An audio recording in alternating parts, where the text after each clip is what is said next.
Good evening, good morning. Welcome to everybody. I am Anne-Marie Logarta, Legal Counsel for the Philippine-American Chamber of Commerce of Georgia and your moderator for tonight. PACCGA is a 501c6 organization with the goal of serving the Filipino-American businesses in the state of Georgia and those who do business with them. We are delighted to collaborate tonight's event with Galing Foundation, Inc., a 501c3 nonprofit charity which builds on the legacy of hope through literacy programs and other community-based projects in the Philippines. I'd like to recognize our PACCGA President, Jane Rowland, and Galing Foundation's Executive Director, Tony Daya Lutgers, and the respective board members of PACCGA and Galing Foundation who are with us tonight. Thank you for your joint efforts to present this symposium, a nonpartisan event, as part of our public service and push for awareness in the Filipino-American community regarding the upcoming Philippine elections on May 9. We cannot overstate the importance of the May 9 elections. The Philippines' future is at stake in all aspects, particularly the direction of its economy, security, and relationships with the different countries in the Asia-Pacific region, and the United States, Europe, Middle East, and others. There will be other issues that will be talked about tonight. This evening, we are honored to have our speakers, two of who are calling in from Manila, and one who has sent in a video presentation because he is currently in transit back to the United States from overseas travel. I would like to present our first speaker, Attorney Nicolas Pichai, the current Director of Legislative Services of the Senate of the Philippines, an alumni of the University of the Philippines College of Law, Diliman, Class 88, and a Humphrey Fellow from the Maxwell School of Government 2017 to 2018 at Syracuse University in New York. He will cover Philippine laws governing the elections for the Philippine President and Vice President, and the overseas absentee voting process, and the potential impact of the overseas absentee voters numbering about 1.6 to 1.7 million voters, and who may affect the outcome of the elections. Our second speaker for this evening will be Dr. Aries Arugay, current professor of political science with the Department of Political Science at the University of the Philippines, Diliman. He's also an alumni of UP Diliman and a Fulbright Scholar in Political Science from 2008 to 2013 at Georgia State University. He will cover the presidential campaign, scenarios, and the future political agenda of the next administration and related issues. And for our third speaker, we have Brendan Flores, the National Chairman and President of the National Federation of Filipino-American Associations, or NaFFAA. He will join by a short video as mentioned. We will have a representative as well from NaFFAA to join the Q&A session a little later this evening. She is Kelly Ilagan Caldron, Executive Director. I would like to mention, and in the interest of time, Attorney Pichai and Dr. Arugay will speak for 15 minutes each, and Brendan Flores will have about 8 to 10 minutes to speak. Then we will leave about 15 minutes open at the end of tonight's event for a Q&A session. Before we proceed to our first speaker, I'd just like to cover a few reminders for tonight's event. And I'll read that very briefly. Please mute your microphones. Please turn on your videos to facilitate better interaction. We will be taking still shots throughout the event this evening. Be mindful of background noise when you are not muted. Avoid multitasking as much as possible. Make sure your online name is appropriate. And throughout each speaker's talk, type in your questions in the chat and send to everyone. So in the chat window, the reminders have been listed for your guidance throughout tonight's event. And finally, during the question and answer session later, raise your hand and allow the moderator, myself, or one of us in the Zoom team to recognize you. Thank you for joining tonight. Without further ado, I'd like to turn it over to our first speaker, Attorney Nicolas Pichai of the Senate of the Philippines. Nick? Okay, thank you very much, Anne-Marie.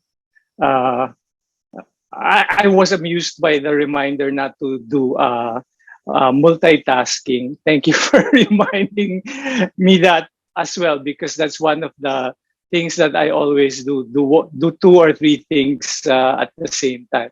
Good morning from Manila. Thank you to the organizers for inviting me to this forum. My talk will be an overview of the basic laws that govern Philippine elections in May 2022, and basically they're all found in the Omnibus Election Code of the Philippines. If anyone is taking down notes and want to peruse the laws later on, I would like to make clear that as a government officer, I abide by the civil service rules that prohibit anyone in the government service to advocate for the election of any one particular candidate. And so my talk will mainly be information sharing, so people may understand the election process and the general issues that surround some of the laws or that may have cropped up because of the laws with regard to the elections, which I picked up by traditional or social media. So what I'm saying is that all these issues, I did not make them up. I picked them up from public discussions, and we're just underscoring them here so that we will have a better understanding of what is going on. May I request that my presentation be flashed on screen, shared on screen? Or is it already being shared?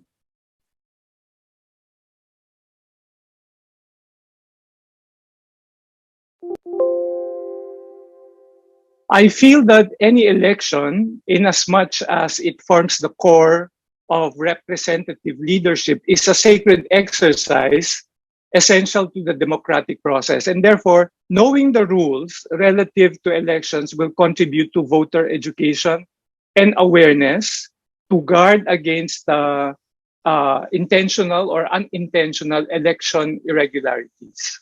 Okay.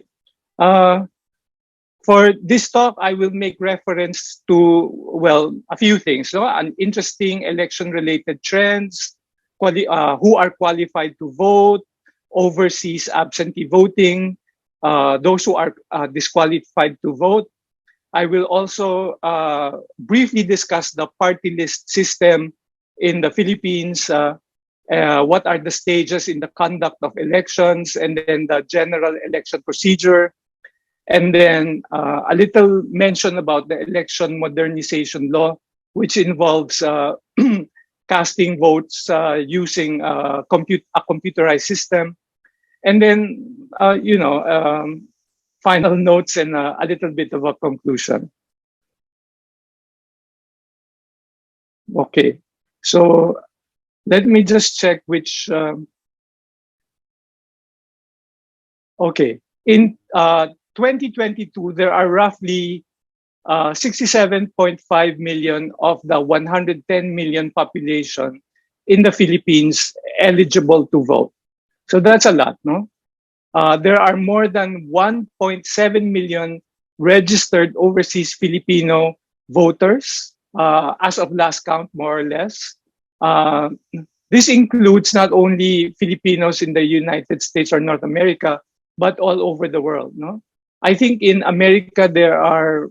I'm not sure about the numbers, but somebody will mention how many overseas Filipino voters there are in the United States later. Here are some trends culled from previous elections. Just to uh, put some interest in the topic. In the history of Philippine elections, there has not been anyone who, after running for the office of the vice president or president and lost, still managed to win a subsequent election for the same post. So if a candidate ran for the president or vice president position and lost, the election trends in the Philippines seem to suggest that that's it for that particular person. No. Number two, topping the senatorial elections has been an indicator of electoral support enough to bid for higher office. And that's the reason why people are always interested in who tops the senatorial elections, because it sort of like gives a clue as to whether or not this person is going to run for the next higher office, which is vice president or president, or his or her chances of winning if he or she runs. So previously we had, the top notchers, Grace Poe, for example. Then she ran for president. She lost. Cynthia Villar is the front runner for from the last elections. We also had Jovito Salonga, who was a top runner. He ran and then lost. Tito Soto was number one for a time in the Senate. Now he's running for vice president. Of course, we have Gloria Arroyo. She won. Lauren Legarda, I think for 2 or 1 cycle, she was a top notcher in the Senate. She lost her bid to the vice presidency. Noli De Castro, he was number one, and he became vice president. And then Manuel Rojas, he was number one for a time. He lost the bid for presidency. Okay, basic facts. Next slide, please. Well, I'm giving you an idea who are running for president. There you are. You have Abelia. You have Liodi de Guzman. You have Yorme. You have Norberto Gonzalez. Of course, Lacson. Next slide, please. You have Magandatu. You have Marcos. You have Montemayor. You have Manny Pacquiao, and then of course Lenny Robredo. And their vice presidents. Next slide, please. You have Atienza, Bello, David, and then Sara Duterte. Next slide. Then we have Lopez, Ong, Willie Ong, Pangilinan, Kiko, and Serapio, and then Soto. Okay, I'm sure you know them. Who are qualified to vote? Well, generally citizens of the Philippines. They should be 18 years old and above on the day of the elections, a resident of the Philippines for 1 year, and in the city or municipality wherein they propose to vote for at least 6 months before the election. And then they do not have any disqualification by law. Under the overseas absentee voting law, Filipino citizens abroad, they may be immigrants or dual citizens. They are permanent residents with affidavit of intent to resume residence in the Philippines. Okay, So who are disqualified to vote in Philippine elections? A person sentenced to be imprisoned for not less than 1 year, a person found to have committed rebellion, sedition, violation of the anti-subversion and firearms laws, or any crime against national security or involving disloyalty to the government, and insane or incompetent persons. One who is qualified to vote must register in order to exercise the right, and upon registration, the person will be informed of the details as to where to report on election day in order to cast his or her vote. What are the positions to be filled up in the 2022 Philippine elections? So next slide, please. So on the national level, we have the president and the vice president. For the executive and for the legislative department, we have 12 senators. The total of the senators is 24, but they're elected half and half. No? Members of the House of Representatives and then the party list. And then on the provincial level, we have the governor. And on their legislative side, we have the vice governor who heads the Sangguniang Pandalawigan. And then, of course, the members of the Sangguniang Pandalawigan or the municipal, provincial, or city boards. No, municipal level, the city municipal mayor and the city municipal vice mayor, which heads the Sangguniang Panglungsod ng or Sangguniang Bayan, which is the city or municipal board of in the municipal level. And the barangay level, we have the Punong Barangay and then their counterpart, the Sangguniang Pambarangay. Okay, next slide. The 2022 presidential elections, well, I did that already. Also, there was scheduled election for the Bangsamoro Autonomous Region of Muslim Mindanao. No?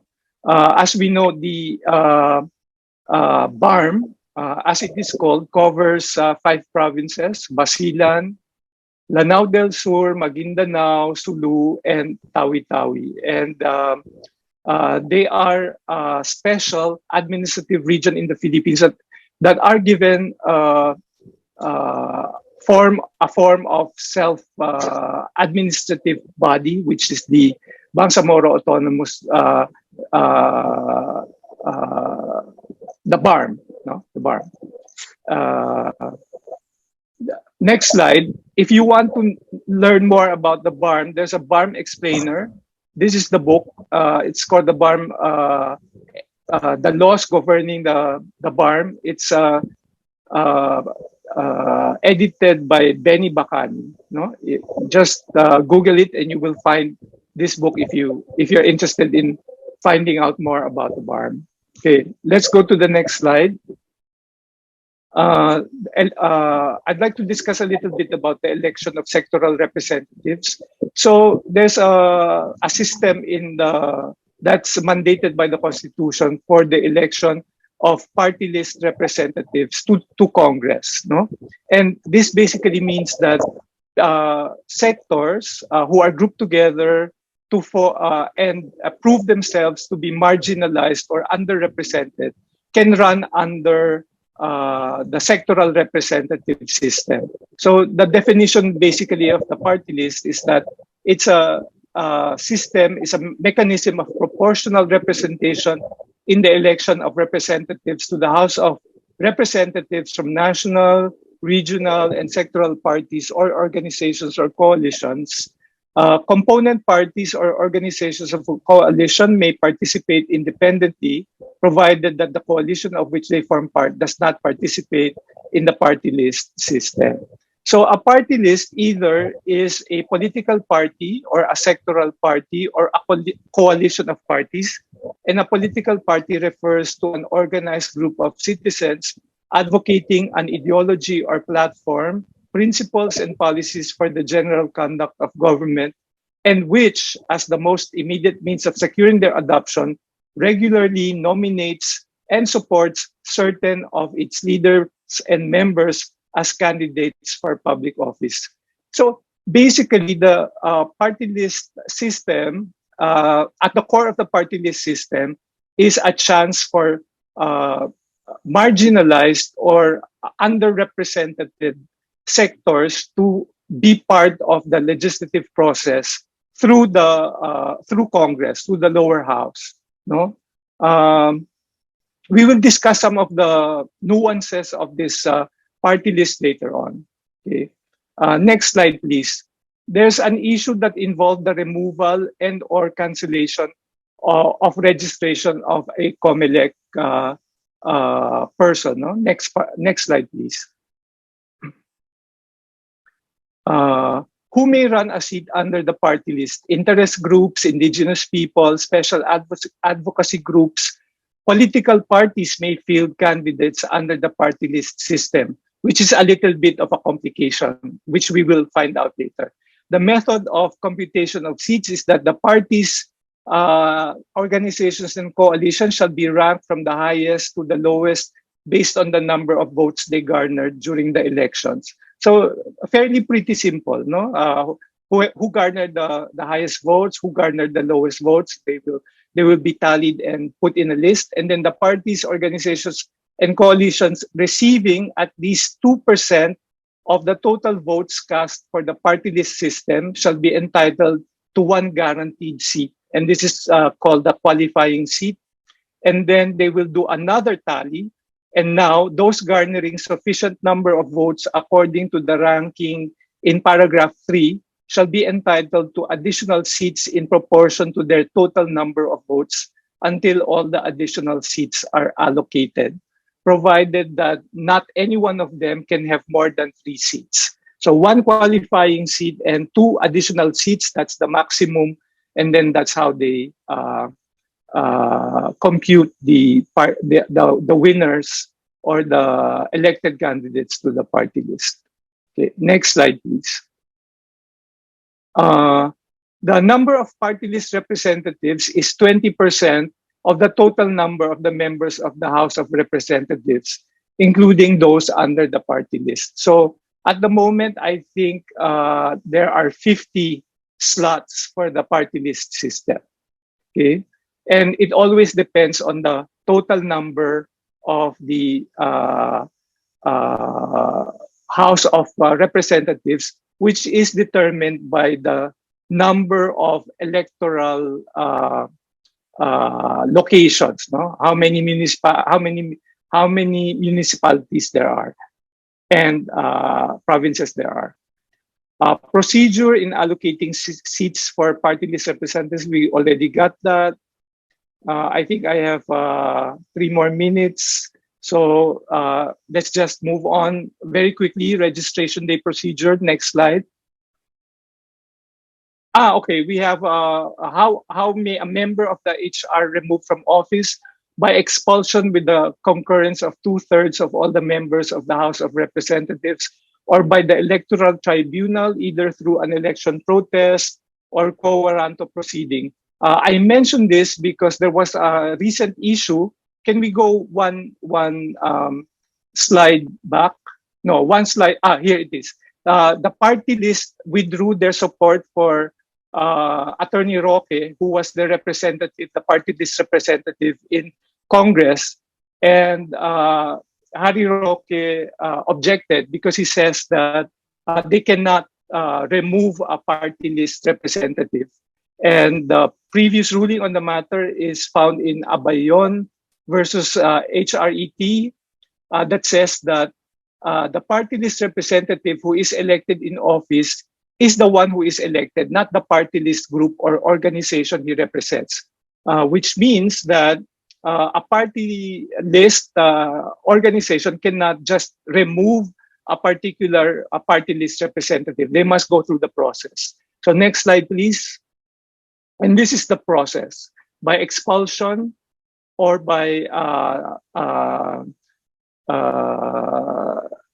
bringing it to the electoral tribunal. Okay.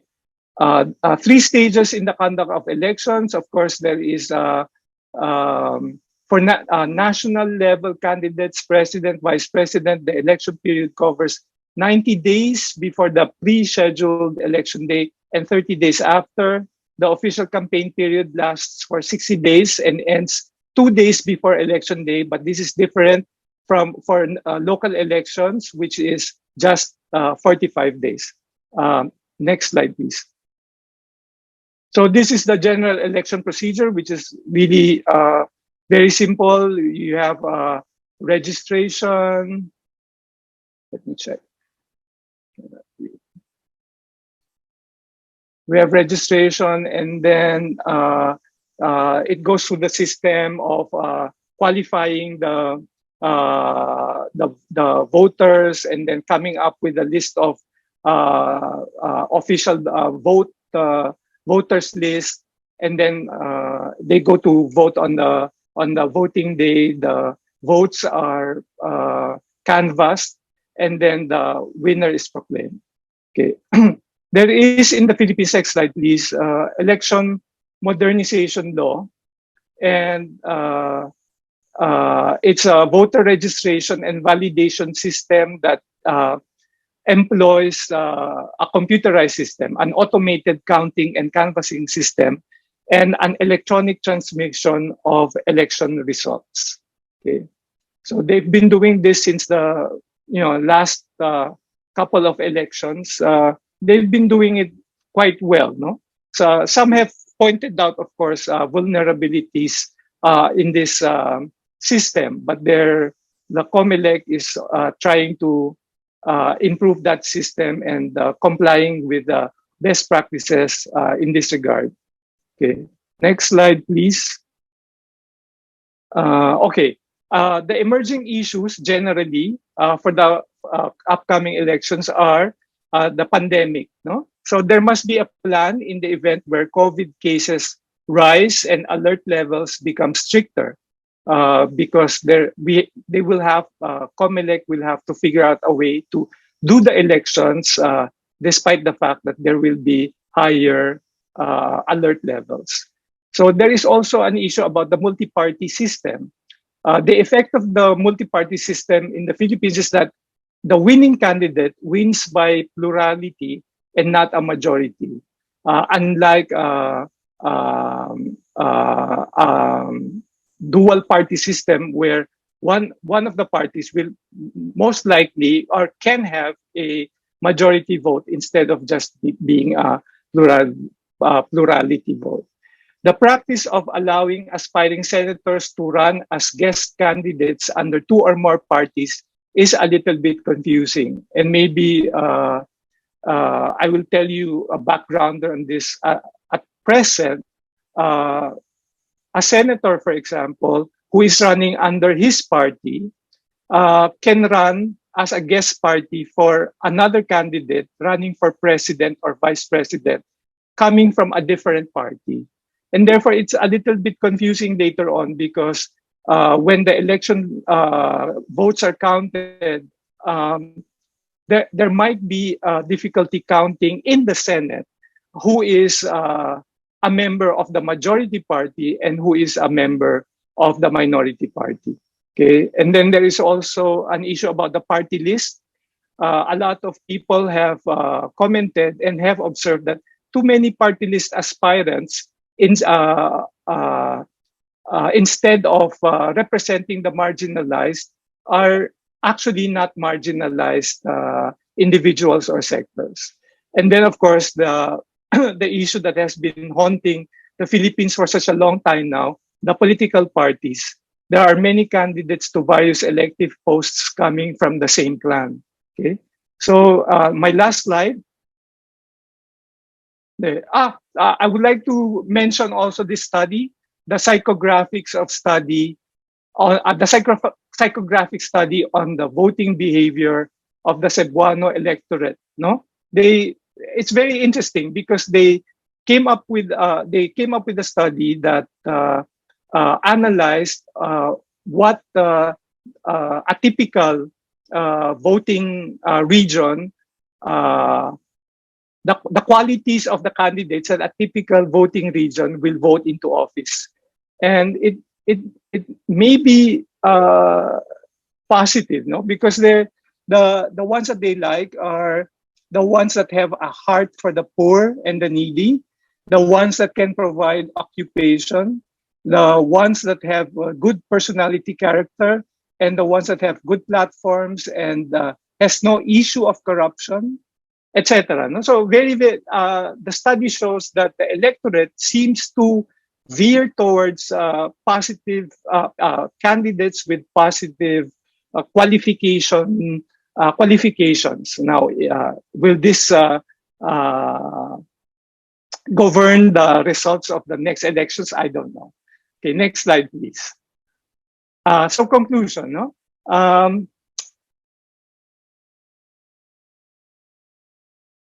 Wait, let me check. The correct, wait. So for now, no, being in government service, especially for the legislative and the executive sectors, are not done by qualifying exams. No, it's not by test. For now, elections are the only way for determining popular representation. The election process, in as much as it involves choices, is inherently divisive. It exaggerates the differences among the candidates more than clarifies the priority issues of the times. And the elections in the Philippines, more often personality bound, underscores personal faults and weaknesses instead of focusing on issues and contextualizing it through history. So these are some of the cracks that make the election process less than ideal. So the role of election laws is to contain the negative tendencies of this election process by ensuring that the conduct of elections are done in a fair, safe, and transparent environment. And this is what COMELEC is mandated to do. And I end this talk with a prayer that for these elections, this may be so. With that, I would like to end I think that's the end of my 15 minutes. Thank you very much.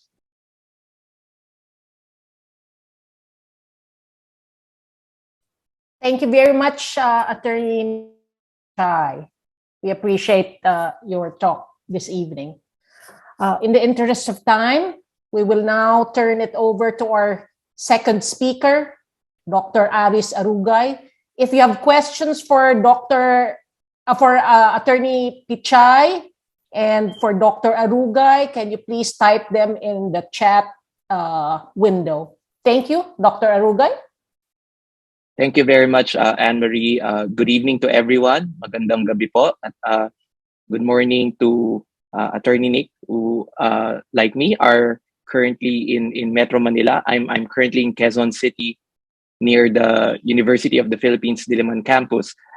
It's a joy to spend some time with a community that I was a part of for many years. Not too long ago, but it's a pleasure to accept the invitation of Jane and Tony to engage this community. And I frequent Atlanta almost every year before the pandemic, and I hope to visit Atlanta after the elections, hopefully, before the semester starts in the university. So it would be great to see you all face to face if travel restrictions will remain lax here in Manila. I don't have a PowerPoint because I would tend to speak very long if I have a PowerPoint because I have to go through every slide. But I do like the fact that Attorney Nick has covered a lot of, I would say, the background information that would help me in crafting my remarks for tonight. I'd like to say first and foremost that this election that will happen in 3 weeks' time is something that is at the center of everyone, I would say, almost everyone's attention right now.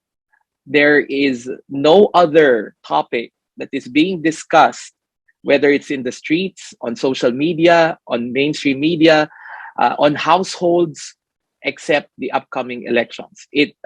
This is typical in Philippine political behavior because Filipinos tend to put a high premium on the importance of elections. We consider them highly significant events because despite the flaws of our democracy, there is a consensus that elections are the only way to transfer political power peacefully from one government to another. Now, you might assume that that's typical, but if you look at other countries in Southeast Asia, that consensus on the power of elections to determine political succession is severely lacking. So, despite all that you read about how democracy is currently challenged, it's currently eroding, there's so many problems of our democracy. One hope is that when it's elections, Filipinos engage, and Filipinos put a high premium on elections as legitimizing events for the transfer of political power. We have no other way of transferring political power peacefully and legitimately apart from elections. So this is why Filipinos troop to the polls. In 2016, we have around 84% voting turnout. 8 out of 10, in every 10 Filipinos, 8 Filipinos go cast their vote. As I've said, this is a critical elections because, as Attorney Nick said, it will be the first time to be conducted under a pandemic. So that may mean that not only is the recovery of the country from the pandemic an important campaign issue, but the conduct of the elections and the conduct of the campaign so far, whether we like it or not, has been influenced by the COVID-19 situation in the Philippines. So the hypothetical is that if there was no COVID-19, would the campaign be any different? I would say yes. However, by some stroke of luck, the Omicron surge in the Philippines happened quite early. So our Omicron surge hit around late December to January. Official campaign period for national positions started in February. By that time, by February, our COVID situation was getting better. Compare that to other countries in which their COVID surge started in February because of the Chinese New Year. We had our New Year quite early. So a lot of Filipinos gathered, a lot of them got it. And therefore, by February, either everyone got it or everyone's immunity was tested by the Omicron surge. Because if we had the surge in February, that may exact a toll on the campaigning. So by the time the official campaigning started, I would say it's almost like normal, meaning like pre-pandemic campaigning. But as we've seen in media, campaign activities are almost as normal as previous elections. In terms of the crowds, there's no fear of attending rallies. There might still be a little, but people are going to these campaign events. I'll talk more about this new phenomenon of house-to-house campaigning a bit later.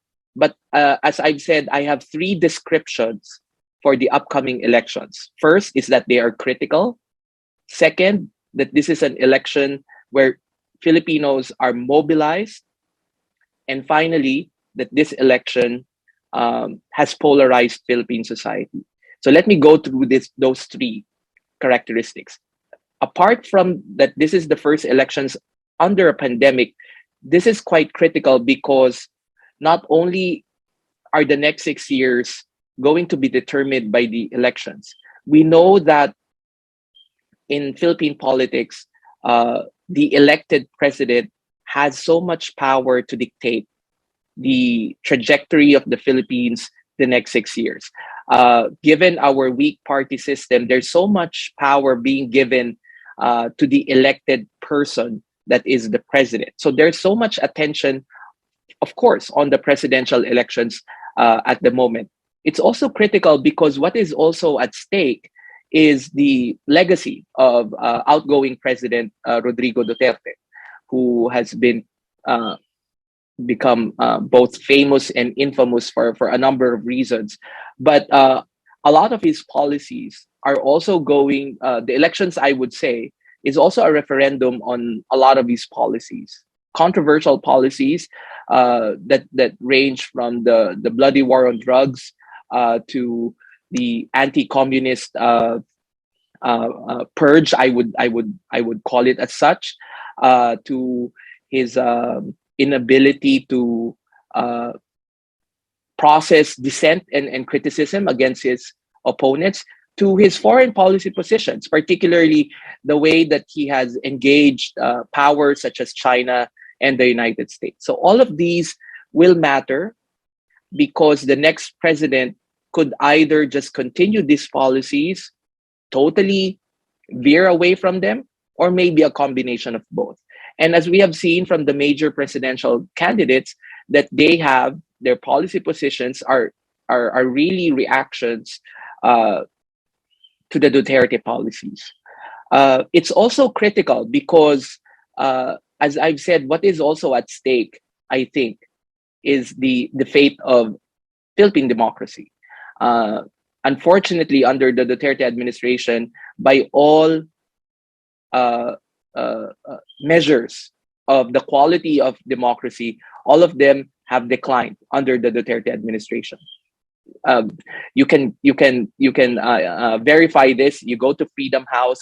That's a worldwide non-governmental organization that measures the quality of democracies worldwide. The Philippines have not been faring well in terms of guaranteeing liberal principles of democracy, such as human rights, freedom of the press, freedom of expression, etc. So this is why this election is an opportunity whether to recalibrate Philippine democracy back to its liberal democratic mold, or whether the Philippines will continue in chartering a course that gives emphasis to strongmen, populism, and downright authoritarianism. I said that, so that's my first. The second is that, as I've said, this is a very mobilizing and engaging elections. So much so that in 2016, there was already the use of social media on elections, but social media has been on full throttle. You may know this because a lot of overseas Filipinos get a lot of their information, get a lot of their updates, and are engaged themselves through social media for this upcoming elections. Unfortunately, the social media ecosystem in the Philippines right now is a bit different in 2016. In 2016, while there was already disinformation and fake news, it was not as rampant. Fast forward to 2022, I would say that the social media universe, particularly in this campaign season, reeks of fake news and disinformation. And it did not just happen overnight. Studies of communication research scholars from the University of the Philippines have revealed that disinformation has already been picking up since the 2016 elections. And according to their studies, you may read, I can forward you the links to these studies, have pointed out that one particular presidential candidate has benefited. This doesn't mean that there is clear evidence that he has propagated fake news and disinformation, but in terms of who benefited from a lot of disinformation and fake news, the consensus is clear. And I think this is already almost like public knowledge. And that is the survey frontrunner, Ferdinand Bongbong Marcos Jr. On the other hand, the main victim of disinformation and fake news is the leading opposition candidate, the current Vice President, Leni Robredo. You can ask more about that, but those are facts. And when I say facts, they are backed up by rigorous studies of scholars who have scoured the internet, traced disinformation and fake news, and this is validated by the own coverage of Nobel Peace Laureate Maria Ressa and her team in Rappler. So when I say that Filipinos are mobilized, not only through social media, but as the campaign season started in February, they started to also do offline, on-the-ground campaigning. You have seen this in media, but I would just like to say that this mobilization for me is quite unprecedented. Despite COVID, the COVID threat, Filipinos are attending campaign rallies. They're going out of their homes. They're attending crowds that are in the hundreds of thousands. So I think there was news yesterday that the Cebu rally of Bongbong Marcos Jr. was around 300,000 people. That has yet to be verified because the land area was only 3 hectares. On the other hand, the Robredo campaign has said that their Pampanga rally the week before Lent numbered around 220,000. That's a lot. In the United States, there might be districts that could house that number of people, but they're just attending rallies, right? So in political science, those who attend rallies, we consider them, particularly if they're voluntary, because we know that crowds in the study of Philippine politics, some crowds are artificial in the sense that they could be bought, they could be mobilized, they could be threatened to attend rallies by their local government officials. That happens. There's evidence of that. But if it is indeed voluntary and grassroots based, this mobilization offer a higher quality of voter engagement, because at the basic level, voting engagement is simply going out on election day and casting your vote. But when I say Filipinos are mobilized and engaged, it means that they are not simply committing to vote for a candidate. They are campaigning for the candidate. They're attending the rallies. They're buying merchandise. There's colored politics. I'll go to this.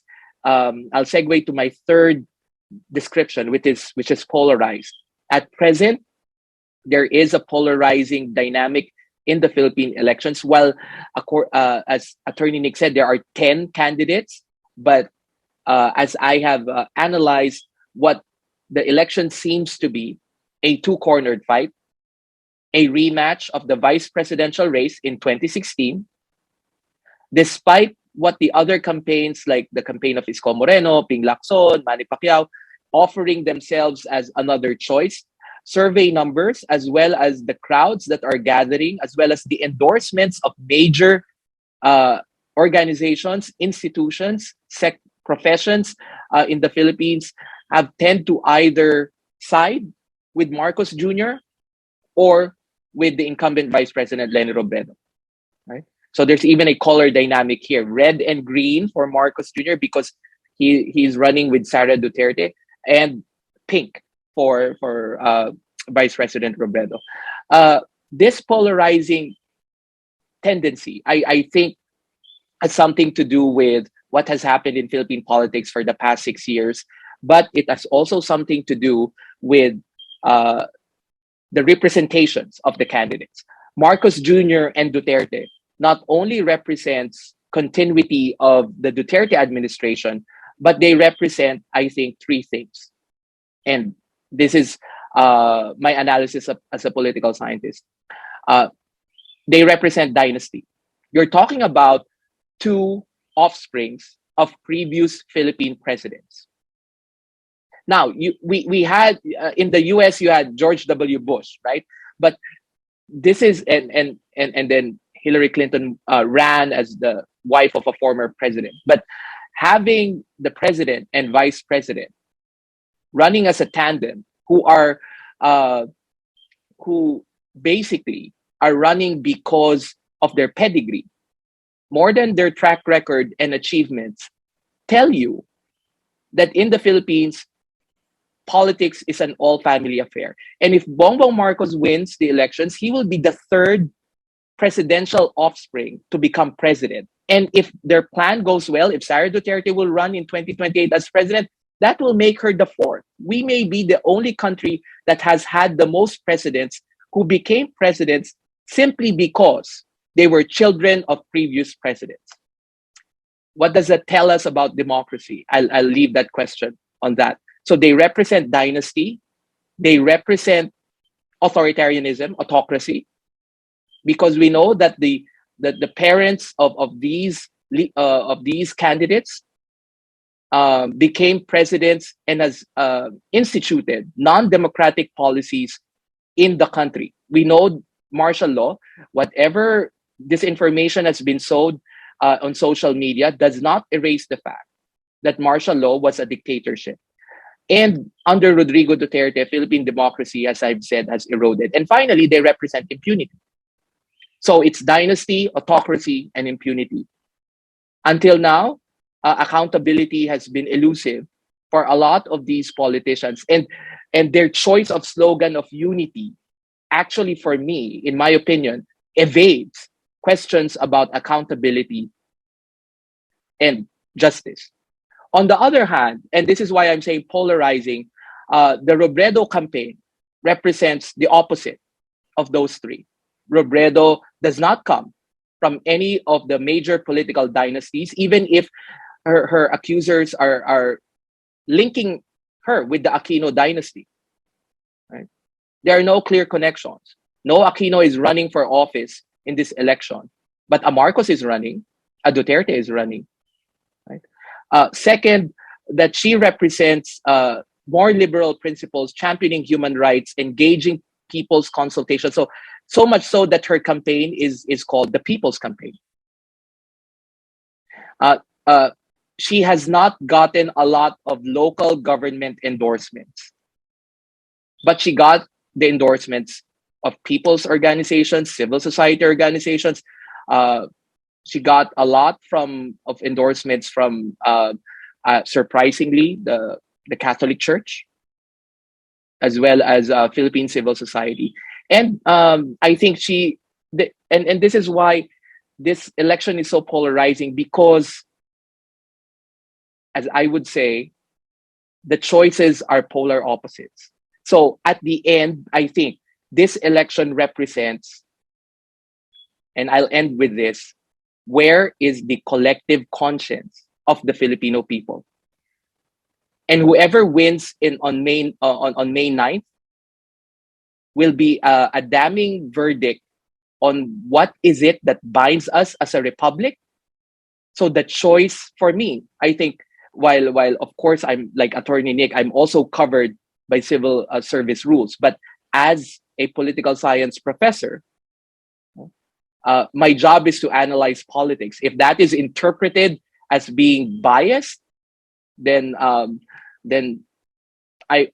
afraid that's my job.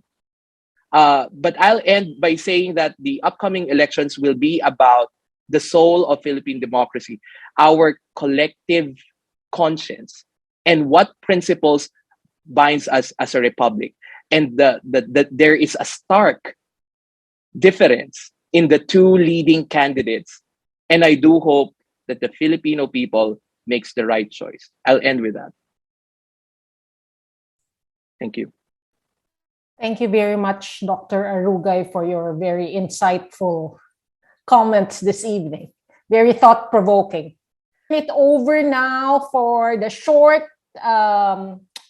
video presentation from Brendan Flores of the National Federation of Filipino-American Associations. Hello, good evening from Paris. My name is Brendan Flores, President and National Chairman of the National Federation of Filipino-American Associations.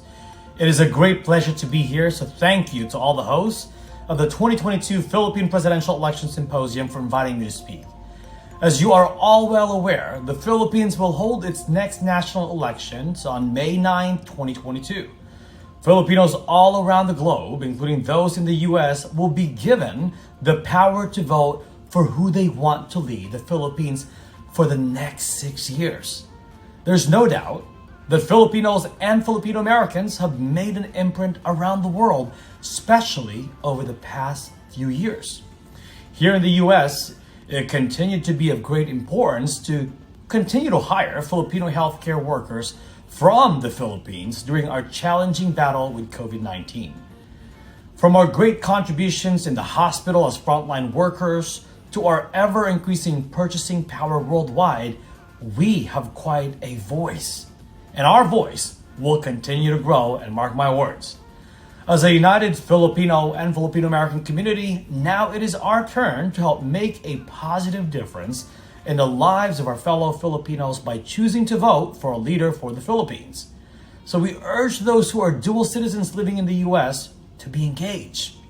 This is one of our main responsibilities as the largest Filipino-American organization in the United States. NaFFA's mission is to promote the welfare and well-being of Filipinos and Filipino-Americans throughout the U.S. by amplifying their voices, advocating on behalf of their interests, and providing resources to facilitate their empowerment. Through our civic engagement pillar, NaFFA focuses on a host of voter empowerment programming. We strongly believe a more knowledgeable and empowered voter will lead to more confidence in government within our community. It is essential for candidates to hear our voice. Since 2002, NaFFA has initiated various programs to assist and empower Filipino nationals here in the U.S. These include overseas voting rights and helping with the Filipino Vote initiatives. Our own Phil-Am-Vote program that helps eligible Filipino-Americans to vote during U.S. elections, programs assisting in the applications of our kababayans for dual citizenship, and a memorandum of agreement with the Philippine government to assist distressed Filipino nationals. We're continuing to advocate for policies that would make the voices of our dear Filipinos and Filipino-Americans heard during the Philippine elections. It is also important to be engaged in government whenever able to and at all levels. As reported in Rappler, over 1.5 million Filipino overseas have registered to cast their votes in the high-stakes 2022 Philippine elections, representing a drop in the number of what the government classifies as overseas absentee voters. That being said, Latin and North America have a total of over 300,000 registered voters for the upcoming Philippine elections. I want to make it very clear, every voice counts.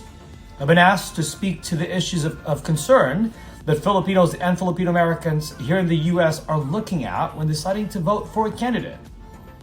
So with the coronavirus pandemic causing economic disruptions all over the world, hundreds of thousands of overseas Filipino workers flew home. More than 791,000 overseas Filipinos returned to the Philippines in 2020, according to data from the Department of Health. But with that being said, a significant number of Filipinos and Filipino-Americans eligible in these elections have yet to fly back home. From the conversations I've had in the community, I believe it is essential to note that voters will like to see how each candidate will address the ongoing COVID-19 pandemic, to the safety of our loved ones, and not to mention travel implications for those seeking to visit home again. It is also important for our community to be able to safely and more easily get back to visit their loved ones in the Philippines. The new elected leaders, as a result of the upcoming Philippine election, will affect and influence the way of living of Filipinos around the world. This election is crucial to our kababayans in the Philippines and abroad. And we are excited to work with a great leader who will prioritize the needs and safety of all Filipinos around the world. A second, but related issue of concern for the Filipino-American electorate is the economic recovery of the Philippines. Those who do business in the Philippines or those who rely on tourism as their main source of income want to ensure their candidate has the right economic roadmap to help the overall economy in the Philippines for years to come. It is no secret that Filipino diasporas in America excel when looking to export their goods or services to their home countries. To that end, Filipino-American businesses want to continue to easily do business in the Philippines. So we look forward to helping to empower our Filipino community in coordination with government leaders in the Philippines to increase international trade between the U.S. and the Philippines. We also want to ensure that domestic economic policies in the Philippines continue to help support our families back home. An economy that promotes job creation, poverty reduction, hopefully eradication, upward mobility for careers, and the modernization of certain industry sectors will be important towards a post-pandemic economic recovery. With regards to both economic recovery and focus on health and safety, a major concern will continue to be how the candidates will work to respond to the recurrent risk of natural disasters. We want to ensure each candidate has a prepared readiness plan that can quickly activate upon any major events, which includes the economic and physical welfare of our kababayans. And of course, of vital concern to Filipinos and Filipino-Americans electorate is ensuring a fair and transparent democratic process in the election system. So I'd like to emphasize the importance of democratic governance. This system of governance in the Philippines gives much power to our Filipino people. We have the power to choose and need to remember that politicians are accountable to us and should work to respond to our concerns. We want to ensure each eligible voter feels confident and empowered to actively decide. We encourage our Filipino Americans to use this opportunity to make the desired positive impact you wish to have. All in all, we will continue to advocate for leaders that will listen to the people. Electing these leaders will require a biennial effort from our Filipino-American community or Filipino community worldwide. For my call to action, all registered overseas Filipinos will be able to cast their votes in the Philippine embassies and consulate from April 10th to May 9th, 2022. Please vote. Voters can either vote manually or via an automated election system. Each vote may be done personally or via post. To registered voters, reach out to your assigned consul offices for further questions. Let us rise to the occasion and help make a difference by voting and making our Filipino Americans' voices heard. I wish to encourage everyone who is eligible to vote in the upcoming Philippine national elections to rise to the call, exercise your right and duty to vote. Thank you again for the opportunity to speak during tonight's event. The National Federation of Filipino-American Associations is grateful for the responsibility of promoting getting out the vote efforts here in the United States and abroad. Maraming salamat. We have roughly to Aries, okay? We have roughly 18 million new voters this election, right? Do you think there is a continuity of infamous old politics, which is in the past, or are we for a change to our new political landscape? That's for Aries, Arugay. Okay. May I just add, this is Anne-Marie Logarta, your moderator. It is 8:05 p.m. We will add 15 minutes for the question and answer portion. And this is, of course, purely voluntary. I would also like to mention Attorney Nicolas Pichai had to leave because of a Senate meeting at 9 a.m. Manila time. So for purposes of the question and answer, if you have questions for Attorney Nick Pichai, just post them on the chat and we will send that to him. Dr. Aries, are you okay to stay on for an additional 15 minutes? Sure, no problem. Thank you very much. We appreciate that. And if you have other questions for the National Federation of Filipino-American Associations, we have Ms. Kelly Ilagan Calderon, Executive Director, to respond for them. So Dr. Aries, can I turn it over to you now? Thank you. Thank you, Ma'am Marilyn, for the question. You are correct. You are correct. There will be a lot of young voters that will be casting their first national electoral vote this coming May. What I observed and what has COMELEC, the Commission on Elections, have verified is that a lot of young Filipinos have actually took time out despite the pandemic. I think we were in the Delta surge last year, but they braved through the surge, and the media covered long queues, long lines of voter registration, something that is being encouraged, and that's not quite a problem before.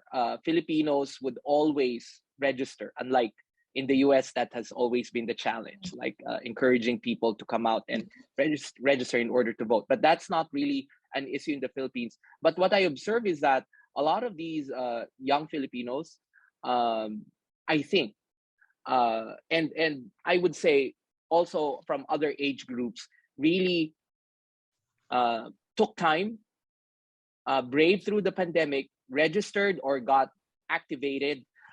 Because in electoral law in the Philippines, if you have not voted in 2 consecutive elections, you become deactivated and you're not eligible to vote. So that requires you to go through a certain process, going to a local COMELEC office. I myself did that, in fact, because I got deactivated when I was studying in the United States.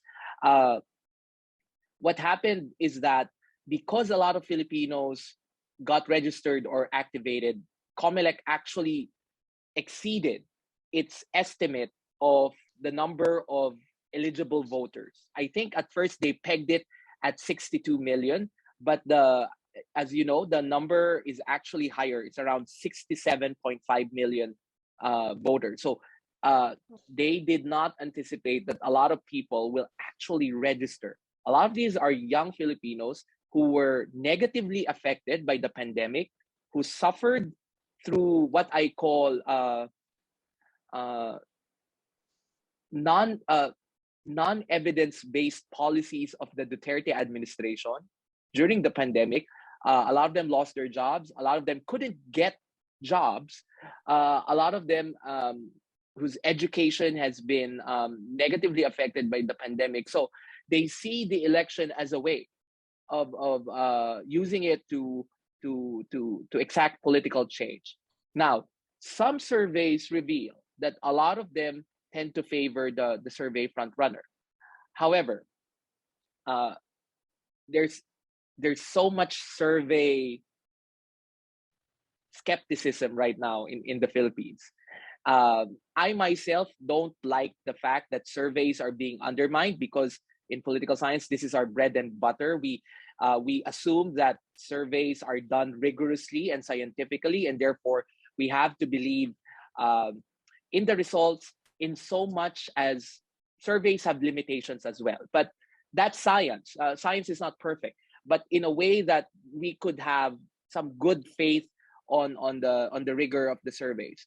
Unfortunately, there's been a lot of doubt on surveys, but these surveys even point to the fact that it is actually young Filipinos who tend to favor Marcos Jr. more than the older age groups. And the causal link here is that because they're the ones exposed to social media, particularly Facebook, Twitter, and what I think is their choice of social media platform, TikTok. And that's where they're bombarded with fake news and disinformation, particularly about martial law. There's some Filipino youth who said, like, oh, I wasn't alive during martial law. I would like to experience it. That's why I'm voting for Marcos Jr. Right? So it's a damning portrayal, not only of disinformation, but also of, I think, the failure of Philippine institutions. That's another topic altogether. But I would like to say that the young Filipinos are mobilized. And on the other hand, it is also young Filipinos who are doing the house-to-house campaigning of the Robredo campaign. Because, you know, people that are older, I would consider myself as such, don't really go out and have a lot of energy to go house to house. This is a phenomenon that we have not seen in previous elections. We see them in local elections. But it's the candidate who goes local. The mayor goes from one barangay to the other. But this, I would even say sporadic, spontaneous, because I think the Robredo campaign did not plan for house-to-house campaigning. This is the and as what one strategist said, this made her campaign looking more like a crusade, because people are voluntarily going out trying to convert voters, and a lot of them are young people. So this is something that I'm actually studying right now. I'm actually shadowing some of these house-to-house campaigns. I'm trying to observe how they're doing it and whether they're actually going to convert. And we're going to conduct this study because this is something that we have not seen before. It's volunteerism, yes. Thank you. Thank you so much, Dr. Aries. Okay. Thank you, Ms. Doromal. Can you please mute yourself now? Now, is there anybody from the audience who would like to raise a question? You can unmute yourself right now. Anna Blackburn of PACCGA. Hi, good evening. My question is, how do we actually determine the amount of eligible voters outside the Philippines? I think Attorney Pichai mentioned that he did not have an exact count or an estimate count. Is that come from the embassy, or how is this tracked? From what I know, I mean, this question is better answered by an official of the Commission on Elections. But I do think the overseas absentee voter list comes from the Commission on Elections. It is actually just the Department of Foreign Affairs that helps implement overseas absentee voting. But we all know that voter lists come from the Commission on Elections. And I think this is where a lot of the issues can come, because a lot of Filipino overseas absentee voters, they engage with their embassies, with DFA officials, and COMELEC doesn't really have branches or offices in the embassies. So I think that's part of where some of the issues come up, because COMELEC itself is not usually represented in these offices. But I do think the list, just to quickly answer your question, the list comes from COMELEC. It's actually the Department of Foreign Affairs that logistically implements and procedurally implements the absentee voting process. Thank you, Anna. Is there anybody else from the audience who would like to raise a question? I just want to know, how can COMELEC assure us that vote buying and cheating is minimized in this election? Okay, you're talking not just about absentee voting, but in general, right? I wish I could give you an answer that puts COMELEC in a positive light, but I'm just talking about COMELEC's credibility and reputation in the past. We all know that there leaves much to be desired in the way that COMELEC administers our elections. It is also quite clear that the current makeup of the Commission on Elections, they're all Duterte appointees. This is I think, the first time in recent memory that a Commission on Election is dominated or is monopolized by the appointees of a single president, because the Commission on Election is supposed to be an independent constitutional body. And during election time, it actually has a lot of power. It can mobilize the military and the police. It has judicial and police power and executive power that could even, I think, challenge the president. If I'm correct, the interpretation there is that COMELEC governs the country on election day, right? So this awesome power that is being given to the commission, unfortunately, over time, if you look at past elections, the COMELEC has not been really diligent in dispensing its function. So to answer your question again, how to ensure, we really don't have the ability, but we can keep applying pressure to COMELEC to ensure the integrity of our elections. Right now, there are evidence of buying, of bribing to attend campaign rallies. Despite clear evidence, COMELEC's response is that unless someone files a case, we can't act. Unless a COMELEC official sees it personally, but they don't deploy personnel in these campaign rallies, right?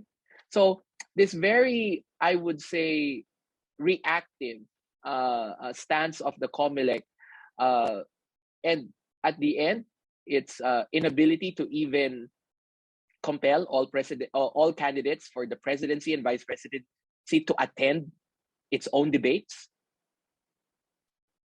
is quite telling of the power that it should have, but it chooses not to exercise some of its powers. So in politics, the laws might tell you that you have this power, you have this power, you have this power, etc. But at the end, it's politics that influence whether you will really wield that power and really dispense your mandates or responsibilities. We have a comment on the chat related to COMELEC, a comment that's in the form of a question. So from Mayflower, so we cannot trust COMELEC then? Would you please comment on that, Dr. Arugay? Right. Yeah. For me, I'll change that. We cannot fully trust COMELEC. So there must always be some doubt on the way that COMELEC administers the elections, because that will at least make sure that that COMELEC will be on guard, because if we fully just trust COMELEC despite its reputation in the past elections, then that's not being wise. So I think, given social media, given technology, given the ability to spread information, to spread comments, etc., we have more power than before to bombard COMELEC. So, for example, COMELEC's Twitter is always on fire because netizens, people in social media, keeps on providing COMELEC of.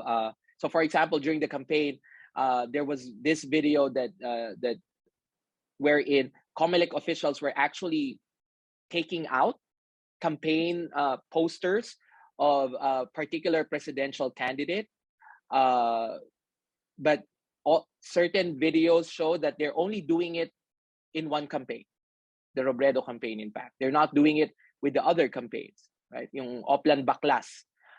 So what happened there is that when it was divulged, exposed in media, civil society organizations, lawyer groups actually went to the Supreme Court, filed a temporary restraining order, and now COMELEC can't do that anymore. So what I'm saying is, if people are not engaged, are not mobilized, are not really vigilant, then COMELEC can be allowed to do what it thinks its job is, even if it defies electoral law. But if there's constant societal pressure, then COMELEC can be put in check. Thank you, Dr. Arugay. I'd like to just give a chance to the couple of questions in the chat from Tony Lutgers, Galing Foundation. Please give us an update on COMELEC's decision on Marcos disqualification. Okay. I've had a conversation with former Ateneo Dean Tony Lavinia on this, and he has some gloomy prospects, because according to the COMELEC Commissioner Garcia himself, he said that all the cases will be decided by the end of this month.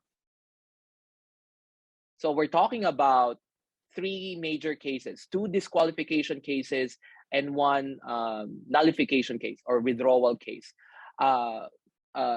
It is the most controversial one, the one involving the tax evasion conviction, is the strongest case. And this was the one wherein Guanzon was involved, and then was not involved because the decision came out a few days after she retired, so her decision was not included. But the delay in that decision, actually, according to Dean Tony Lavinia, is a big anomaly, because it should not have taken that long. Because even if COMELEC decides on the end of April, that means there's still the Supreme Court option. So that means this will be extended until election day. So there will be no definitive, by definitive meaning until the Supreme Court decision on the Marcos disqualification cases by election day. So this can cause a constitutional crisis. You know why? Because if the Supreme Court receives the case, let's say first week of May, it might take them until the end of May. That's the quickest to decide. By then, we might already have electoral results. So the hypothetical is that, what if they disqualified Marcos Jr. and Marcos Jr. wins the elections. And many conspiracy theories are saying this has been Rodrigo Duterte's gameplay, because if Marcos gets disqualified, because he's already president-elect, according to the interpretation of Tony Lavinia and other lawyers, it is Sara Duterte will become president. I don't believe in that conspiracy theory. I think it's so far-fetched. I don't think, because that assumes a lot of, assumes a lot of intelligence that I don't think this administration, I'm sorry, by now you should know I'm very opinionated about this outgoing administration. I don't think that they have the ability to think this through. However, what Dean Tony Lavinia is saying is that this is something that will that might undermine the elections. And if you ask me personally, once the election happens and there are results, and let's say Marcos Jr. wins, he becomes president-elect, I think the disqualification cases will no longer have a lot of political weight. Because according to Dean Tony Lavinia, what the Supreme Court will simply say, this is fait accompli. The people have already spoke. But this is assuming that Marcos Jr. will win the elections. If not, then much ado about nothing. The key here is to look at the Supreme Court.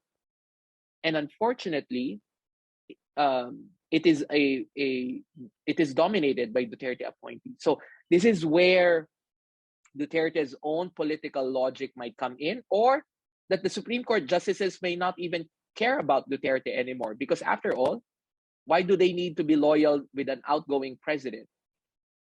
Maybe they have their own political interest in not, and they might side with the new president instead. And if that president is Marcos Jr., then for sure their decisions will not be to disqualify him.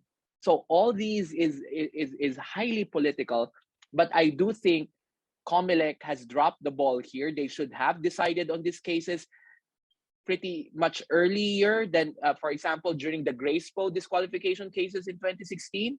Those were all resolved by election day. So COMELEC has, I think, put our democracy in such a precarious position because of the delay that they have done. And this delay is caused, if you believe Rowena Guanzon, this was caused by the COMELEC commissioners appointed by Duterte, and one of which is Perolino. So at the end, we must, as Filipino citizens and voters, we must stay vigilant to ensure that the elections remain, for me. I mean, I'm not for, I don't want, personally, that the election results be respected, because if the Supreme Court will overturn the electoral results, then that would really, for me, cause a political crisis. Thank you, Dr. Arugay. We still have a couple more questions, but let me throw out a question to the National Federation of Filipino-American Associations. And I'll raise that question with Kelly. Have you seen increased interest in the Philippine elections from overseas absentee voters from your respective chapter members? Are there any comments? What observations have you, I guess, received or made regarding this interest among the Filipino-American community in different parts of the United States? Thank you. Absolutely, and thank you for the question. It's a pleasure to be here, and I know Brendan passes his sincere apologies for not being able to attend, but I think one of the big areas that folks have discussed with Brendan, and I think he mentioned it in the video, and to myself in our membership, is really kind of, just the COVID policies going forward and the ability to, travel back to the Philippines and see family members and visit safely. and also efficiently. I know that there was a lot of concern about the quarantine time and all of those different factors. So that's one big issue that I know that Filipinos and Filipino-Americans here in the United States have really looked, are excited to see in terms of, what this next presidential electee will be, their stance. Secondly, I think another big issue is economics and international trade. A lot of business owners here in the United States often do business in the Philippines and are constantly trading, and so supply chain shortages and just an ease of international trade relations, depending on the policies of this next president is going to be top of mind for the community as well. So safety, COVID, and economics and trade, two issues that I think the electorate here is looking for. Thank you, Kelly. I'll go back to Dr. Arugay, if you can respond to this couple of questions and let me read that. We have a question from Pia Valeriano of PACCGA. Do we have overseas votes preliminary results, or is it too early? And then I'll read the other question in the chat from Joyce Bruce again. What can you say about pre-marked ballots? I guess I'd like to raise a question. Is this a problem? Okay, for the first, I don't think results should be out until after election day, because that might, prime and condition the actual, the majority of the electorate will cast their vote on May 9th. But apart from overseas absentee voting, there's also local absentee voting. So there's a lot of military and police deployed on election day, as well as media personnel who will cover the elections that were given advance ballots as well. So I think there are about less than 50,000 local absentee voters, apart from the 1.7 million overseas absentee voters. So we won't know the results of that, but I expect the results to be way advanced, because in 2016 they were among the first results after election day to come in, overseas absentee voting.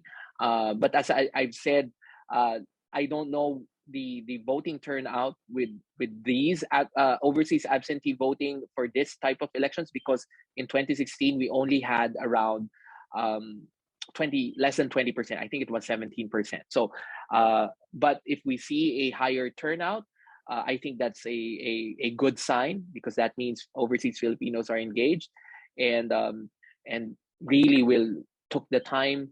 In the Philippines, election day is a holiday, right? In a lot of these countries, it's not. So that requires a lot of time for these overseas Filipinos to go out, or even, but because others do it by mail, right? So the question that has something to do with pre-marked ballots, it has become an issue here, and COMELEC was quick to do damage control to ensure that this is a rare anomaly that has not happened. But it's really, despite everything you say about social media, we know of disinformation and fake news, but it can also be used to really quickly expose. Because if there was no social media, the dissemination of such news would take longer, and and COMELEC might not feel the pressure, because people would, without social media, either people would go to the COMELEC, storm the COMELEC office, do protest rallies, telling COMELEC to do its job. But social media is affording that outlet of channeling this not outrage, but I think this this reminder to COMELEC to ensure that these anomalies are controlled and do not happen. So I think it's good that it has happened. It's good that it has happened in a way that we can now COMELEC now knows that everyone is watching them, that they need to be on their toes, and that any kind of these anomalies can be easily exposed on social media, right? And I think for COMELEC right now, all eyes are on them, and to ensure that they are simply doing their jobs, because after all, that's their constitutionally mandated duty. Okay. Thank you, Dr. Arugay. That relates to the question of Joan De Roche of PACCGA on the chat. Does NaFFAA exist? Is there a formal group like NaFFAA?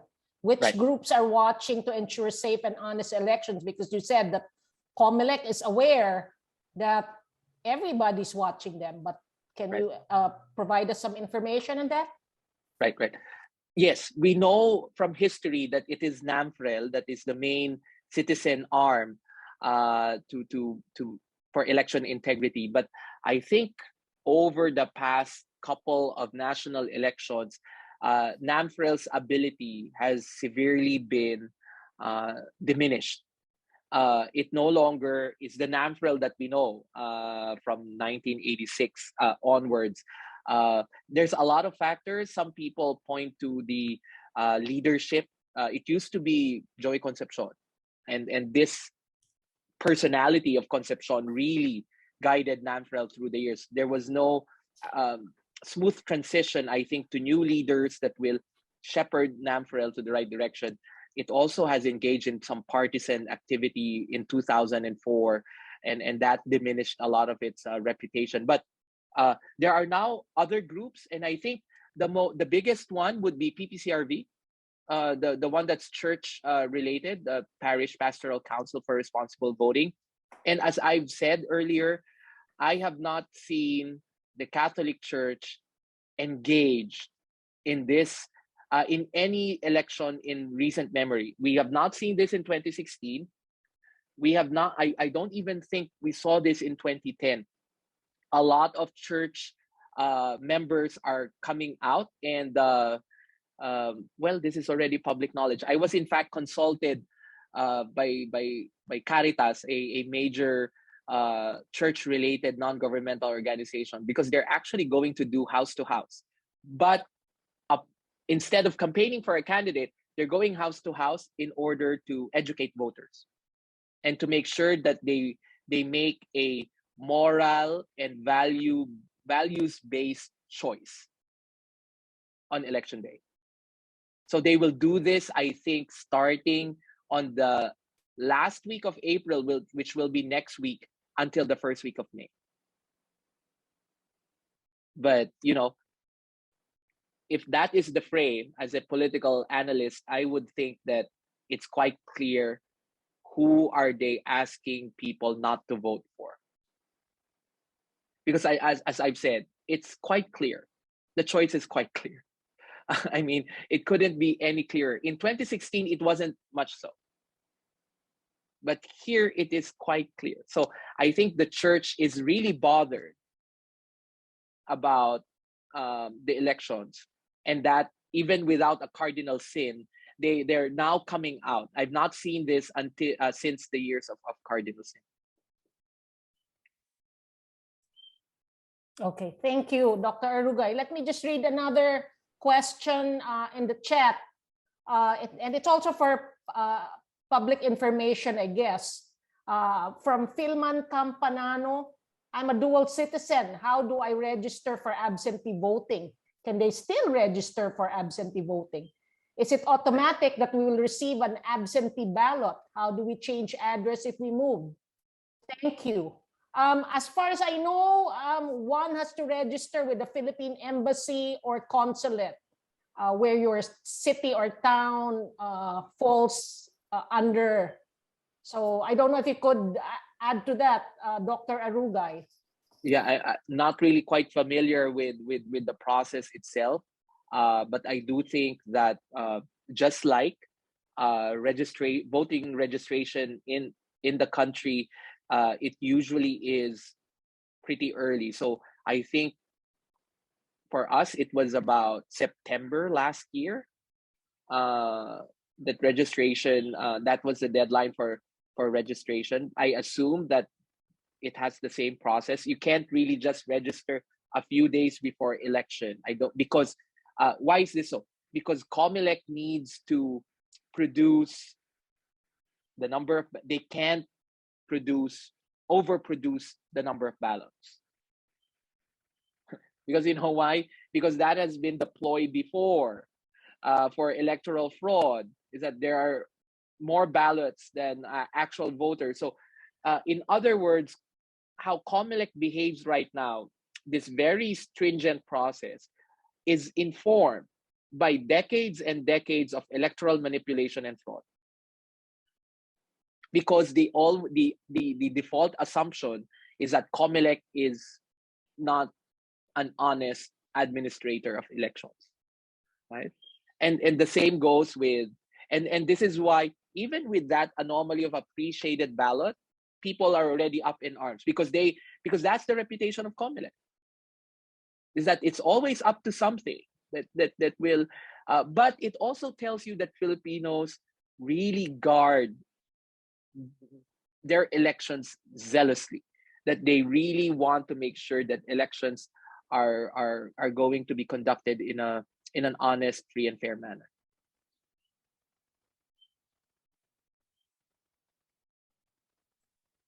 Okay, thank you.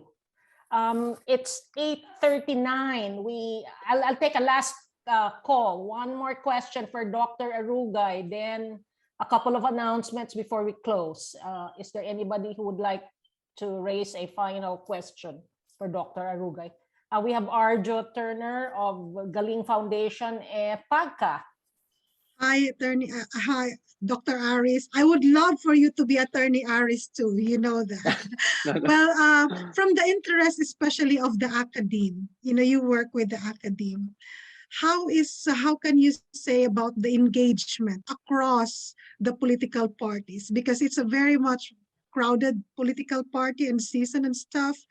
I myself is a very much active, as you know, with supporting people, but it's more of advancing democracy as a process. Communicating how is the academe using its platform in a way to advance democracy, no matter what political aisle or political colors you wear. Where are we in the academe? Yeah, excellent question, because academe right now, I would place academics in three types. The ones that are mobilized and engaged, but with an eye for just what you said, protecting or defending and promoting democracy. But unfortunately, over recent years, there have been shady academics who actually, why do I call them shady? Because they peddle fake news and disinformation. Of all people, it is academics who should not sow disinformation, but they do. And some of them are my colleagues, some of them were even my past professors. It seems mind-boggling, but because our community is so small, we know why they're doing this, right? And then the third are the ones who are silent, who refuses to engage, who would just, be in their ivory towers. That's fine. But for me, and I've communicated this when I was invited to brief the Royal Archdiocese of Manila, Cardinal Advincula was there, and there were around 100 priests and bishops. I told them that just like the academe, the church should not be neutral in this coming elections. We can be impartial, we can strive to be non-partisan, but we can never be neutral, because how can you be neutral to the truth? How can you be neutral to justice, to fairness, right? So sometimes I get bashed on social media when I appear on media because I said I'm biased because I'm not neutral. I don't claim to be neutral, because to be completely neutral is to be on the fence, is to say nothing if there is falsity, to say nothing if there's injustice, to say nothing over corruption, over abuse of human rights. That's neutrality. And as an academic, I think when those things, wrongdoing, are exposed, we can't simply be neutral on those. So just like journalists are being accused of being biased, but the journalists are always biased. They're biased for the truth. Just like academics are biased for evidence, for science, right? And for empirically verified information. Because if we're completely neutral, then we're even neutral to evidence.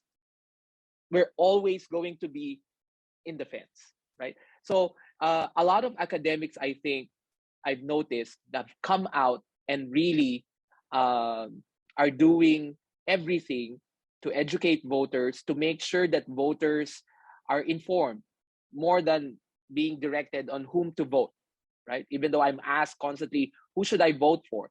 The question is that's the wrong question. The question is, what information do I need in order to make that decision on May 9th? And on that, academics have a very important and sacred duty to provide information that is correct and not based on fake news. So we're even fighting. I'm fighting, and I use the term fight. I'm battling academics who are peddling fake news, because for me, that is the mortal sin of academics. Thank you so much for the courage. Well, yeah, para sa bayan, kasi ito lang ang bansa natin eh. Wala naman akong ibang bansa, no? Unless i-adapt ako ng Georgia, no? Kung sakaling maling presidente po yung mahahalal, no? But just joking aside, I laud the continuous engagement of the Filipino-American community in Georgia on matters of the homeland. You may be miles and miles away, but it's very clear that your heart and soul remains with the Republic. So maraming salamat po sa lahat ng ginagawa niyo para sa ating bayan. Thank you. Maraming salamat, Dr. Arugay. We will post the video recording on the Facebook pages of PACCGA and Galing Foundation. We would like to thank our speakers this evening, Attorney Nick Pichai, Dr. Aries Arugay, and Brendan and Kelly from the National Federation of Filipino-American Associations. We thank everybody for your engagement and interest tonight. This has been a very insightful and thought-provoking session. Thank you, Dr. Arugay, for staying on. It's 8:45 and we'll call it a night. Maraming salamat po, mga kaibigan. Bye!